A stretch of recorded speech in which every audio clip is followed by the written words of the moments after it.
Andrew's Day? No. You knew it was St Andrew's Day. I've got my wee tartan bit on, and he's got his wee tartan bit on too. St Andrew's Day. What does it mean? Absolutely bloody nothing, actually. Absolutely nothing. And do you know what? It occurred to me that I've been down here for 35 years. I came down here in the early 80s. And I still sound like this. And I came down in the early 80s, as I said, and there were riots. Riots! I thought, for God's sake, is that not an overreaction? I mean, I'm not that bad. Get to know me, for goodness sake. Well, in the early 80s, you know, when I came down from Scotland, I'd never seen a McDonald's. I'd never been inside a great big supermarket. And I'd never seen a person of colour. And of course it's all changed now. It's all changed now in Scotland.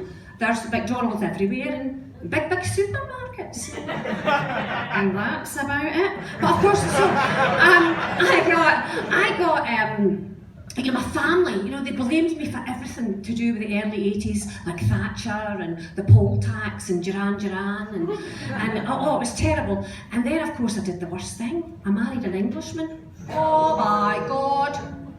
I've let myself down, I've let my family down, and I've let my country down.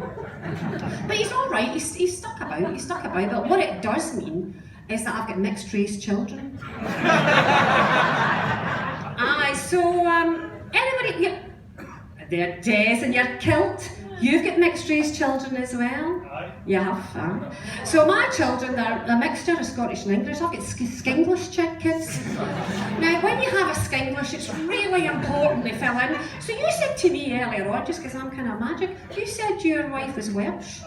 So you've got Squelshes, haven't you? You've got Squelch. Now, but the thing about having a Skinglish is you really want them to fit in. Oh my word, when you go to Scotland, the most important thing is that they fit in.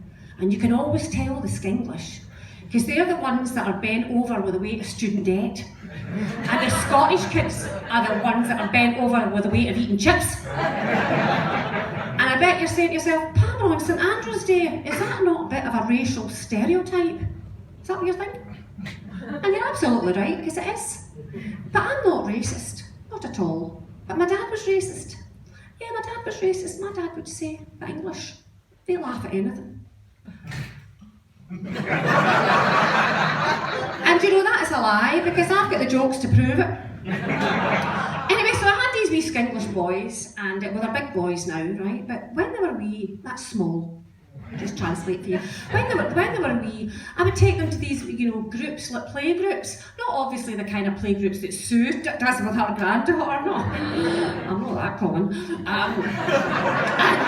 So we'd go to these wee play groups, and there was one actually in Reigate, and this woman came up to me, and she said, she was furious. She said, "Your son has attacked my little princess." I said, "What?" I said, "He's 18 months old. He doesn't understand the word attack." I said, "But come to think about it, he's probably making a point about the monarchy and its, you know, and its relevance to today's day and age, you know?" Well, she never liked that comment, and I never went back to mixed martial arts for toddlers after that. Oh, I know, but it was really, it was kind of tough, and it was so tough that we decided to get an au pair. Now, don't hate me, we're not rich. I'm just lazy. The thing about our au pair, she was really nice. She was really nice, and it was a win-win situation all round, because basically my son's got a big sister, I got my ironing done, and my husband got a 19-year-old in skinny jeans, so it was good. And she was great actually, because what we did was we learned a bit of the language. I couldn't believe what Paul was talking about, because I thought, great for setting this up for me, because you'll never guess what. The Hungarian for cheese is shite. Can you imagine having two wee boys and the Hungarian for cheese is shite? So they'd go to school in Surrey and they'd be asked, "Oh, what have you got in your lunchbox today, Callum?" And he'd say, "Just my mother's shite sandwiches." And I think that's always why I've never really fitted in, you know, I've never really fitted in. And, but there was a wee story with our au pair, and it was not long after she first came to the house. And, you know, it was fine, but I had this stomach problem. bit of an upset, no, you know what I'm saying? It wasn't very nice. And well, it did have a name, so we'll call it Gerald. And the only way that we could kind of cure Gerald was for everybody to do a poo sample in a jam jar. Now, not the same jam jar, obviously, because that would be ridiculous. And I just have to kind of, can you imagine? You're new to the country, you don't speak English, and you've got to do an impersonation about a poo in a jam jar. And it's not easy, but we did, right? And I had my 5 poos in my jam jars, and I put them in my handbag. And I thought, what I'll do is I'll walk to East Surrey Hospital, the bath lab, and I'll just walk there. Now, some of you might be saying, well, what about your children? What happened to them? And I have to remind you I had staff. So I'm walking down to East Surrey Hospital, and you'll never guess what happened. I was mugged. Mugged!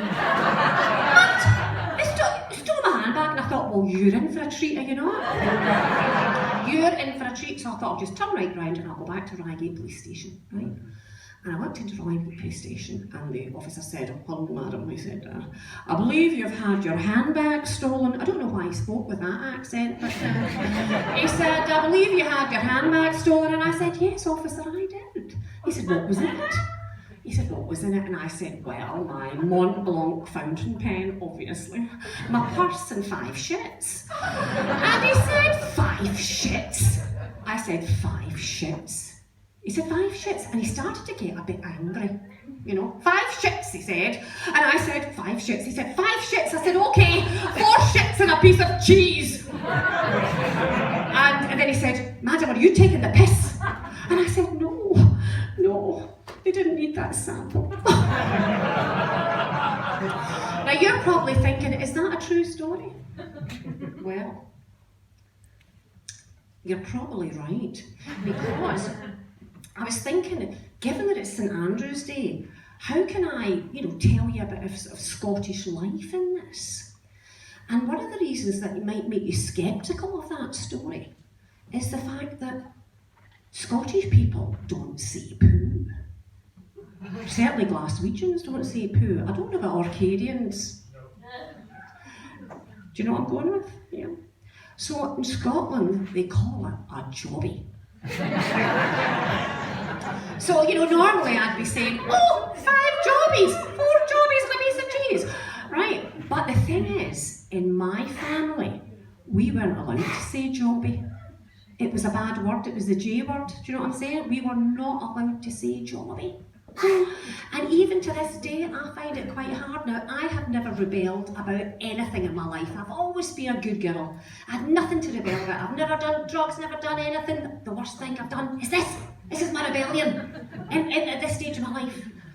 So I thought to myself, how did I rebel? Well, I rebelled by making up songs about jobbies. And I contacted my school friends today and I thought, this is true.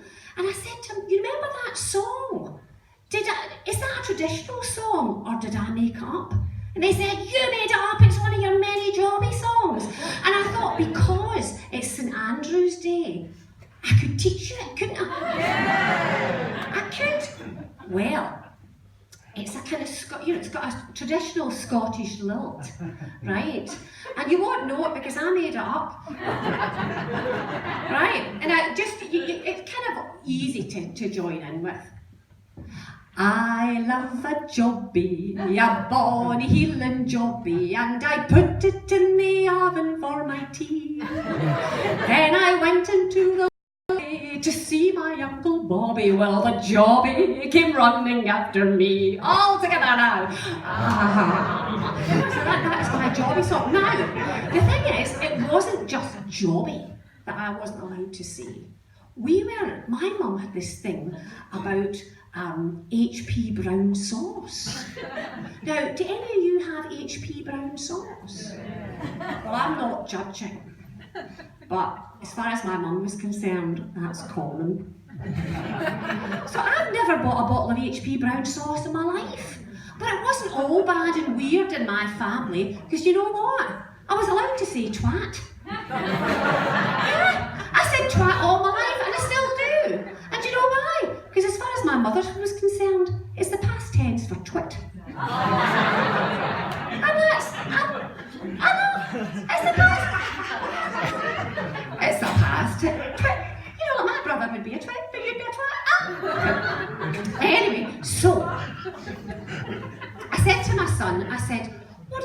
about parenting styles. What do you think I am? And he said, well, I think about you as a chimp. And I said, is that because I'm funny and cheeky and mischievous? And he said, no, it's because the shit you throw at me. Well, actually, he said cheese, but, you know, we're bilingual, you know. And I thought, oh, that wasn't what I expected, you see. And I was a wee bit upset. But I've actually been learning quite a lot about chimpanzees. I really have. And let me tell you some funny facts about a chimpanzee. Well, first of all, chimpanzees and humans share 88.6 of the same DNA coding. They are our closest, you know, people or primates or whatever you want to call them. Closest, 88.6, closer than even a gorilla. And the thing about a female chimpanzee, when she's up for a bit of loving, you know, a bit of that, she can have sex with any of the chimpanzees in the group. But if she doesn't want to have sex with one chimpanzee, she can say no, and he will not force himself on her. I thought, that's fantastic. I think that is the difference between the 1.6% and humans, is that chimpanzees understand the whole business about consent. So I said to my son, who kind of knows about stuff like this, I don't mean consent, well I hope he does, I mean biology, and I said, do you think I've discovered the difference of that 1.6% in DNA coding between people and chimpanzees? And he said, no, he said, I don't think so. Because you share 50% of your DNA with a banana. And I don't know about you, but I've never asked a banana for consent, you know. Maybe I should.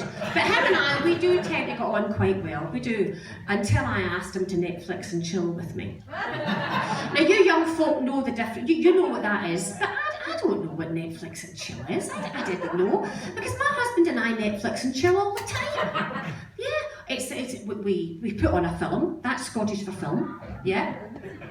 We put on a film, after about 5 minutes, I've fallen asleep.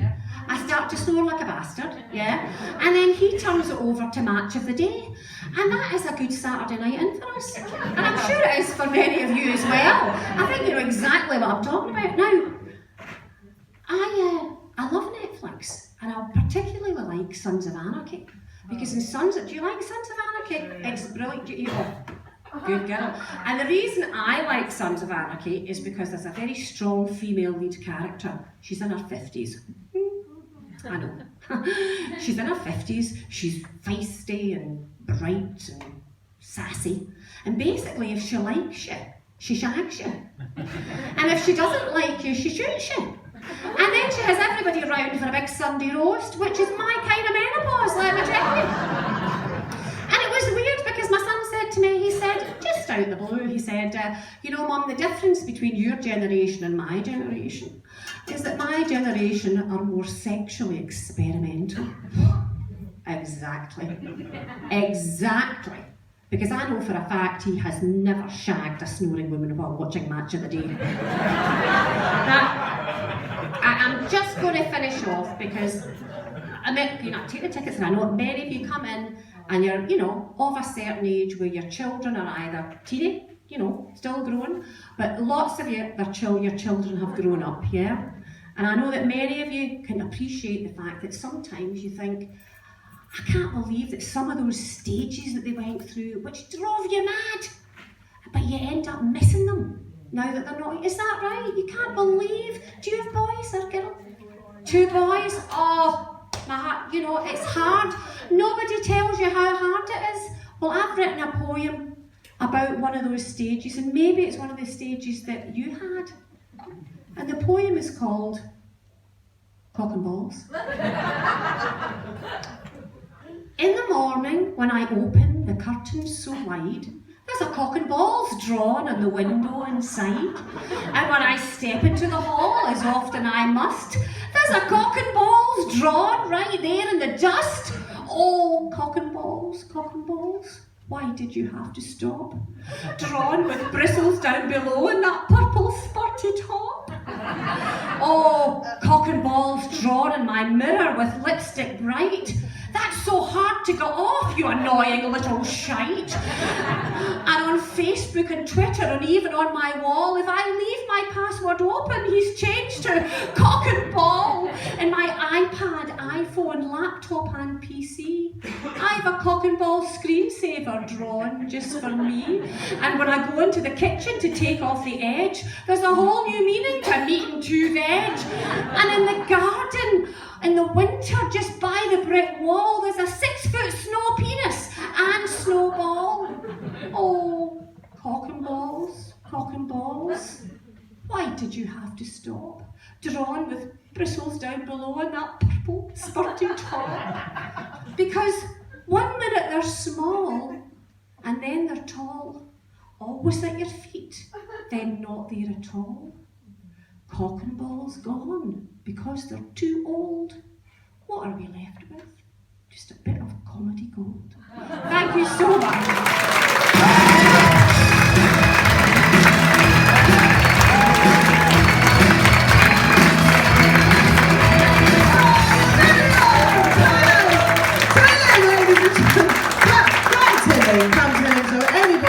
Once you give a comedy a go, you let me know. Now, guys, you just triggered me then, right? You talked about consent. Anybody go to Busby's, Millionaires, or whatever?